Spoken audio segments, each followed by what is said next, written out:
Tak kasih oleh-oleh sedikit perjalanan dakwah. Apa yang saya lakukan kemarin, saya sudah diberikan kesehatan dan panjang umur oleh Allah Subhanahu wa taala.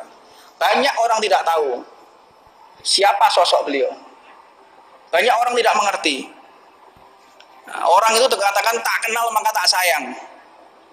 Tak kenal maka tak sayang. Orang saat ini banyak menghukum dengan telinga bukan dengan mata.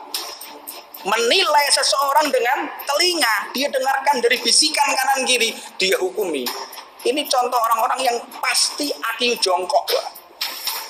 Akiu jongkok, hati munafik mungkin, wallahu a'lam. Hati yang tahu hanya Allah Subhanahu wa taala. Tapi ada ciri-ciri.